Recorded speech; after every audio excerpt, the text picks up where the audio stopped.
before? Doma lets out a small sigh. They sure are taking their precious time, he mumbled. Doma stopped all the buses to wait for you two. Everyone was also at the town square. The rain sure is pouring really hard, he added. Doma soon got out of the bus and was met with Muzan. Why the hell did you tell everyone to stop? He asked. Well, we're missing 2 people, he replied. Muzan raises an eyebrow. 2 people? Why the hell did you not say so? Doma shrugs. I forgot. I'm a very busy man, Muzan. Muzan grumbles. Whatever. Who are the 2 people missing? He asked. Kogashibo and Yin, Doma replied. Muzan's eyes widened. Kogashibo and Yin. You insolent fool! Of all people you could have left, why are them? Muzan asks as he glares at Doma. Look, it was just a harmless prank. They'll be back. Kogashibo is a very, very manly, strong, muscular. Did I already say manly already? He can even punch a boulder like Chris Redfield. I'm sure the 2 of them are on their merry way. Besides, nothing bad is gonna happen. Doma was cut off by a loud thunder. Doma let out a scoff. Rude. He crossed his arms. If they're not back by 10 minutes, we're responsible for whatever happens to them. Muzan glares at him. Meanwhile, you soon let out a groan as you slowly get up. You let out a gasp. Sir Kogashibo! You let out as you were actually... Whoa! Oh, 6 feet. On top of him. He didn't reply as he was just unconscious. You quickly felt guilty as his arms were around you to protect you from the fall. You quickly got off atop of him. You looked around. This was all unfamiliar. The rain was still pouring. You lightly tapped Kogashibo. Wake up. You spoke out. You let out a small sigh as you soon noticed something purple on his ankle. His ankle was sprained. That meant he wouldn't be able to walk properly. You quickly looked around for shelter and noticed a small cave. I don't know what that small cave is doing here, but who gives a shit? I'm freezing. You yell out.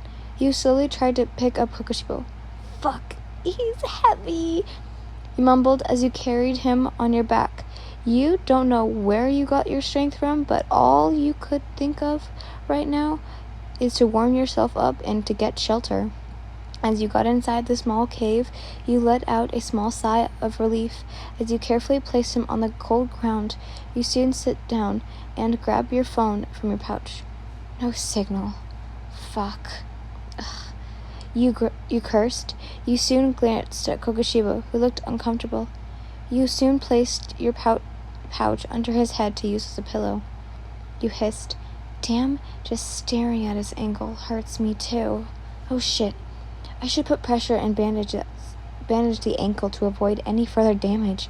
I should do that too. You commented as you looked around your first aid kit inside your pouch. What the hell? Why is there no bandages? Ugh, whatever. You mumbled as you tore a piece of your shirt. I remember that guy telling me to do this and this. You mumbled as you bandaged his ankle. As soon as you were finished, you were proud of your work. Well, who knew watching those random survival and medical tips at 3 a.m. would pay off? You laughed. You flinched as a loud thunder rumbled. Fuck. Will they be able to find us? You mumbled. You then heard a groan. You turned to Kogashibo, who was waking up. Don't move. You stopped him. Your ankle is sprained and you took all the damage of the fall, so you added. He nods and looked around. Did you carry me all the way here? He asked. Yeah, shocking, I know. I also couldn't believe it, you replied. He just lets out a chuckle. Impressive. He then notices that you were trembling. He then rummages through his pocket. He pulls out a lighter. Here, we can make fire with this. He hands you the lighter. You nodded and started gathering the leaves and sticks inside the cave. I wonder why he has a lighter. Does he smoke? You thought, but soon shrugged it off as you lit up the leaves and sticks. You let out a revealed sigh as you got closer to the fire and warmed up. Kokoshibo soon sat up and handed you your pouch. You opened your pouch to grab the drinks he gave you. You opened it and soon started taking small sips. Kokoshibo soon let out a grumble. My soda got popped. He mumbled, but you heard it. We can share, you suggested as you handed him the soda. He stares at it before slowly grabbing it. Thanks, he replied. I'm sure they're looking for us now, he assured you. Spoiler, though, they weren't. Yeah, you're probably right, you agreed with him as you stared at the rain that was still pouring. After a few minutes, he stared. He started removing his shirt. Your eyes widened as you quickly look away. The fuck? Is he stripping? Is this allowed? You thought, don't get the wrong idea. My clothes are drenched. There's no use in trying to warm up if it's... His voice trails off as he lets out a hiss in pain. You turn around to see his back covered in bruises.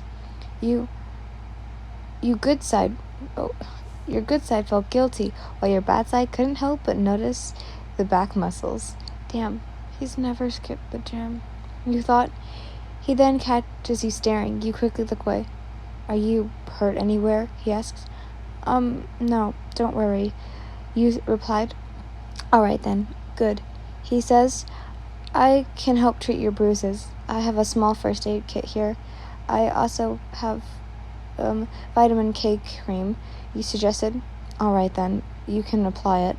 He replied. You nodded and soon started applying the vitamin K cream. Oh, I can't do that. I can't do that. He mumbled. You froze. What the fuck? You thought. He soon continued applying the cream. I can't do this. He groaned. Sir, this is McDonald's. You thought. You tried to ignore it, and kept applying cream. Suddenly, he moans. Sir, are you alright? You asked to see if he was okay. Yeah, the bruises hurt a lot, so I apologize. He replied. No worries, you replied. As you continued to apply the cream on his wounds and bruises, you also continued to ignore his grunts, and moans. I do not hear. My ears are blind. I am legally deaf, you thought.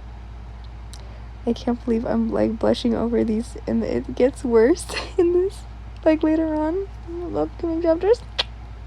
Time skip. They're here. I found them. Someone shouted as you groaned and slowly woke up. You looked around to see that it was already morning. You slept next to Kokoshibo. You soon realized that Kokoshibo's jacket was on top of you. It kept you warm, and he was like a blanket. Oh, it was like a blanket. You slowly sat up and gently shook Kokoshibo to wake him. Sir, Kokoshibo, they found us, he whispered. You were still half asleep. He slowly opens his eyes. And he lets out a groan. Doma will suffer the next time I see him, he mumbled. Hey, guys. Oh my god! The student spoke out in shock. Are you guys injured? She added. Daki soon entered the small cave. Yin, and Kokoshibo, she says. What the hell happened to you? You're covered in bruises, Akaza commented as he entered the cave. You tell the others to leave the forest. We teachers will take care of it, Akaza demanded the student. Call the ambulance too, he added. The student nodded and soon left. Akaza soon walked up to Kokoshibo to assist him, while Daki walked up to you and helped you up. Are you alright, Yin? You aren't hurt or anything, right? Daki asks. Yeah, I'm fine, don't worry. You should be worried about Sir Kokoshibo, you replied. Oh, him. He'll live. You are more important to me. Come on. We'll get you out of here. You nodded and soon followed her. Time skip. A few wounds here and there, but overall you're all right, the doctor says. You nodded. Thank you. You thanked him. The doctor nodded and soon left. You let out a revealed sigh. You checked up on Kokoshibo. The doctor said he was going to be fine. None of his bones were broken. Kokoshibo only problem was his ankle. You soon sat down on a steel chair. Fuck, I forgot these chairs are so cold because of the air conditioning. You spoke out, you soon noticed that someone was approaching you. It was Inosuke. You grumbled and cursed under your breath. Well, well, well, look who the cat dragged in, you commented. He only stares at you before sitting next to you. If y'all are confused about the cold steel chairs, search up steel 3 cedar chair. Those are always at hospitals, and they're cold AF. I feel like sitting on ice. That's by the author. Look, I'm sorry, he spoke out. Your eyes widened. You were a little taken aback that he put down his pride and apologized, but it wasn't enough. You're sorry for what? You asked. You always asked a person why they were apologizing just to make sure they learned their lesson and understood that what they did upset you. You had to make sure they weren't saying sorry just to please you or do it again. I'm sorry that I was aggressive with you and I got pissed for no reason, he replied. Your eyes widened. Huh? Is he actually being genuine? You thought? He hated it. Since you were ignoring him ever since he did that, he hated not getting your sweet attention. He decided to apologize, since not having you by his side felt like hell for him. It was worse than dying. Apology accepted. You told him and gave him a small smile. His eyes widened. Really? He asked in disbelief. Yes, you giggled. I'm glad you knew that you did wrong. If you pulled anything like that again, I won't forgive you the second time. You added. No, don't worry. You can trust me. You can put your trust on me.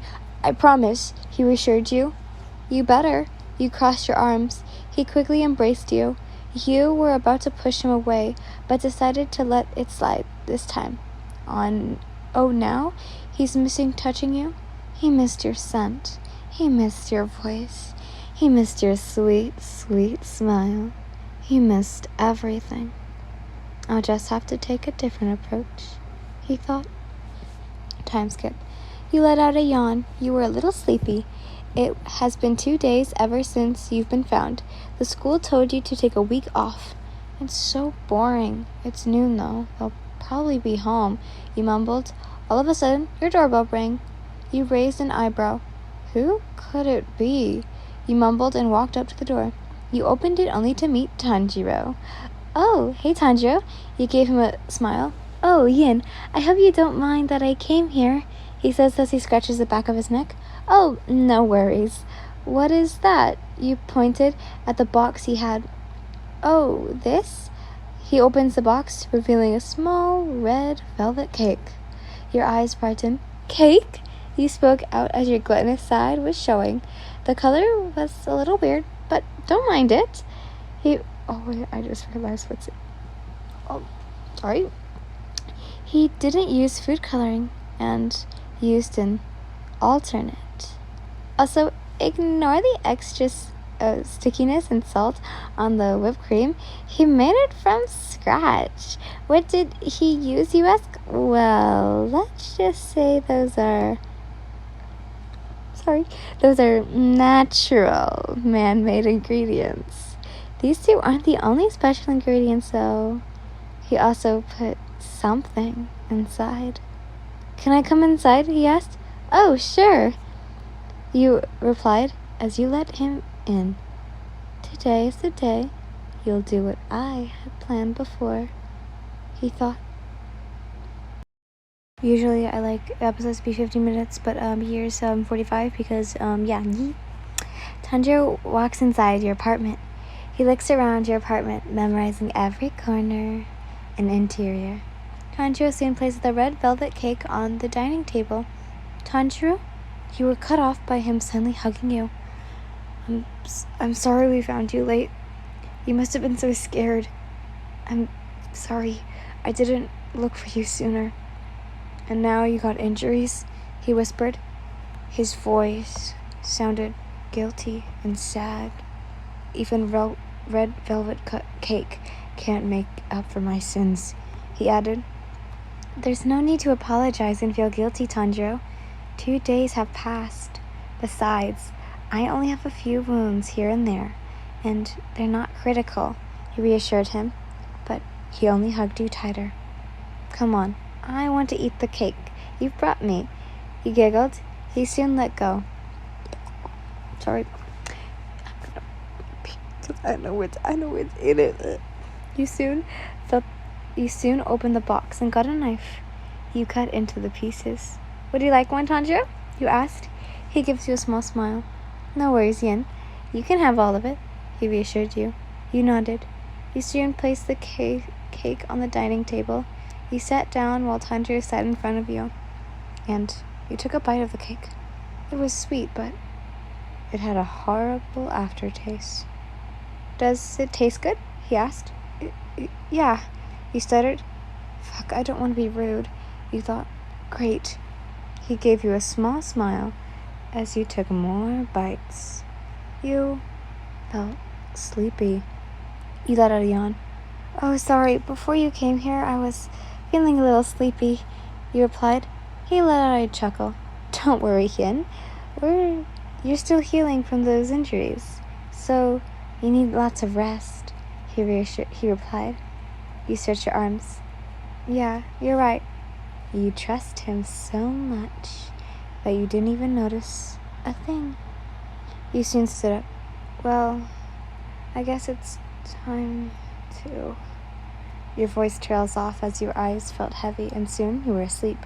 Thankfully, before you hit the ground, he catches you. Don't worry about a thing, Yin. Just rest, he whispers. He soon carries you and heads to your bedroom. He gently places you on your bed. He then stares at your sleeping body. He adores you so much. He loves your voice. He loves your beautiful eyes. He loves your soft lips.